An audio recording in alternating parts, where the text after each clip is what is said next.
Hey guys, welcome to our channel foodie plate.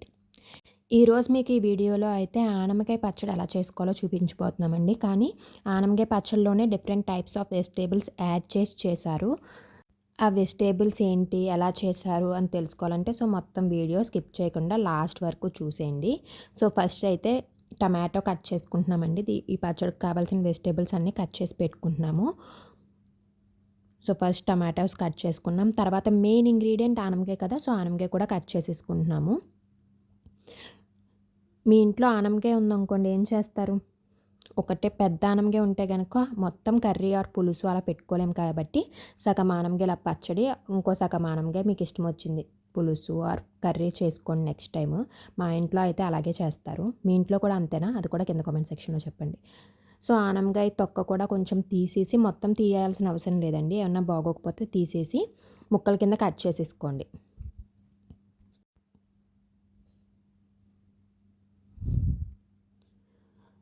ఆనపకాయ ముక్కలు కూడా కట్ చేసేసుకొని అవి కూడా పక్కన పెట్టుకోండి.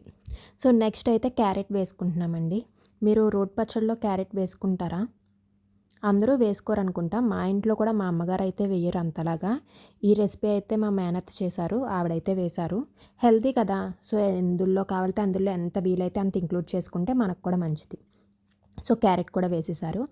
ఆనపకాయ, టమాటో, క్యారెట్ ఇవన్నీ కుక్కర్లో వేసుకుని ఇవి కొంచెం కుక్ చేసుకోవాలండి. దానికోసం అవన్నీ వేసేసుకున్నాక మూత పెట్టేసుకుని 4 విజిల్స్ వచ్చేంత వరకు కుక్ చేసుకోండి. వాటర్ అయితే ఏమీ యాడ్ చేసుకోవట్లేదు, ఎందుకంటే ఆనపకాయ ఉంది కాబట్టి ఆనపకాయలోంచి వాటర్ అది వస్తుందండి, టమాటోలోంచి అది.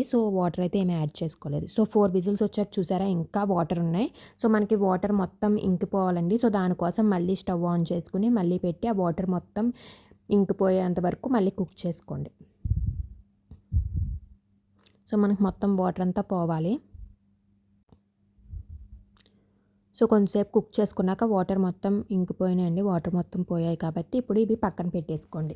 ఇంకా నెక్స్ట్ ఇంకో ప్రాసెస్ ఉంది. దానికి ఏంటంటే చిల్లీస్ అయితే కట్ చేసుకుంటున్నాము. మీ ఎక్కువ స్పైసీ కావాలంటే ఎక్కువ చిల్లీస్ తీసుకోండి. చిల్లీస్ తీసుకుని హాఫ్కి కట్ చేసుకుని పక్కన పెట్టుకుంటున్నాము. అండ్ అంటే తాలింపు కోసం, అండ్ అలాగే దాన్ని కూడా మిక్సీ పడతాం. చిల్లీస్ కట్ చేసేసుకున్నాక కొంచెం జీరా, కొంచెం ధనియాలు కూడా తీసుకుంటున్నామండి. ఇవన్నీ మనం ఫ్రై చేసుకోవాలి. ధనియాలతో పాటు కొన్ని వెల్లుల్లి రెబ్బలు కూడా కొట్టి తీసుకుంటున్నాము. ఇప్పుడు అవన్నీ ఫ్రై చేసుకోవాలి కాబట్టి మళ్ళీ స్టవ్ ఆన్ చేసుకుని ఒక గిన్నె పెట్టేసుకుని దాంట్లో కొంచెం ఆయిల్ వేసుకోండి.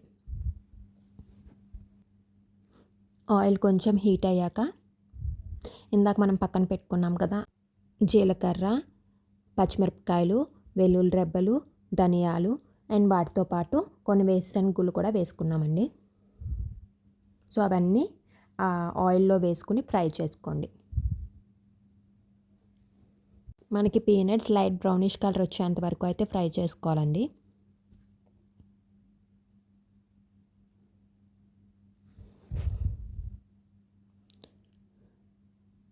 ఫ్రై అయ్యేలోపు కొత్తిమీర కావాలి కాబట్టి మేము దీంట్లో ఈ పచ్చళ్ళలో కొత్తిమీర కూడా యాడ్ చేసుకుంటున్నాము. కొత్తిమీరని బాగు చేసుకుని కట్ చేసుకుని పక్కన పెట్టుకుంటున్నాము. పీనట్స్ కొంచెం ఫ్రై అయ్యాక దాంట్లో నువ్వులు కూడా యాడ్ చేసుకున్నాము. అవి యాడ్ చేసుకున్నాక ఇంకొకసారి మిక్స్ చేసుకుని ఫ్రై చేసుకోండి. నువ్వులు చాలా హెల్త్కి చాలా మంచిదండి, అందుకే యాడ్ చేసుకున్నాం. పచ్చళ్ళలో అయితే మనకు తెలియదు కదా అసలు. అవన్నీ ఫ్రై అయిపోయాక ఇప్పుడు కొత్తిమీరని యాడ్ చేసేసుకుంటున్నాము కట్ చేసుకుని. సిజర్తో అయితే కట్ చేసుకుని వేసుకుంటున్నామండి, ఈజీగా కట్ అవుతుంది కాబట్టి. కొత్తిమీర యాడ్ చేసేసుకున్నాక ఇంకొకసారి బాగా మిక్స్ చేసుకోండి. మొత్తం మిక్స్ చేసుకుని కొత్తిమీర కొంచెం కుక్ అయ్యేంత వరకు కుక్ చేసుకోండి. మీలో చాలామంది మా ఛానల్ని సబ్స్క్రైబ్ చేసుకున్నారండి, చాలా చాలా థ్యాంక్ యూ అండి. ఒకవేళ సబ్స్క్రైబ్ చేసుకోకపోతే కనుక ఒకసారి వెళ్ళి సబ్స్క్రైబ్ చేసుకుని పక్కన ఉన్న బెల్ ఐకాన్ క్లిక్ చేసి నోటిఫికేషన్స్ ఆల్లో పెట్టుకోండి. ప్లీజ్ సబ్స్క్రైబ్ చేసుకోండి. కొత్తిమీర కొంచెం దగ్గరికి వచ్చి కుక్ అయ్యాక దాంట్లో కొంచెం పసుపు అలాగే తగినంత సాల్ట్ వేసుకోండి. మేమైతే గరుకుప్పు యూజ్ చేస్తామండి, మీరు ఏ సాల్ట్ అయినా యూజ్ చేసుకోవచ్చు. సాల్ట్ వేసుకున్నాక కొంచెం ఒక నిమ్మకాయ సైజ్ చింతపండు కూడా తీసుకున్నాము, అది కూడా వేసుకున్నాము. ఇప్పుడు ఒకసారి పైకి కిందకి బాగా మిక్స్ చేసుకుని స్టవ్ ఆఫ్ చేసేసుకోండి. ఇప్పుడు ఒక మిక్సీ జార్ తీసుకుని దాంట్లో మనం ఫ్రై చేసి పెట్టుకున్నాం కదా కొరియాండర్, పీనట్స్ అవన్నీ కొంచెం చల్లారాక మిక్సీ జార్లోకి ట్రాన్స్ఫర్ చేసుకోండి. అవి కొంచెం చల్లారాలండి. వేడిగా ఉన్నప్పుడు మిక్సీ జార్లో వేయకండి, మిక్సీ పోతుంది. సో మిక్సీ జార్లో వేసుకున్నాక ఒకసారి మిక్సీ పట్టుకోవాలి. అండ్ వీటితో పాటు మనం ఫస్ట్ వెజిటేబుల్స్ పెట్టుకున్నాం కదా కుక్ చేసుకుని, అవి కూడా మిక్సీ పట్టాలి. అన్నీ ఒకసారి వేస్తే కుదరదు కాబట్టి ఫస్ట్ ఇవైతే మిక్సీ పట్టుకుంటున్నాము.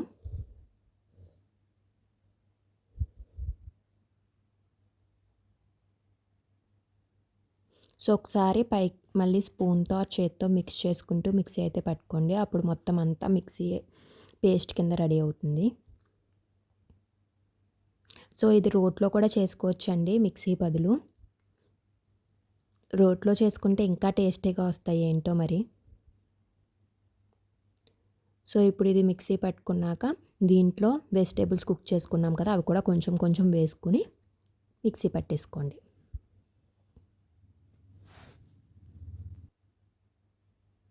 సో మొత్తం పచ్చడి కింద పేస్ట్ అయ్యేంత వరకు మిక్సీ అయితే పట్టుకోండి, మిక్స్ చేసుకుంటూ ఒకసారి.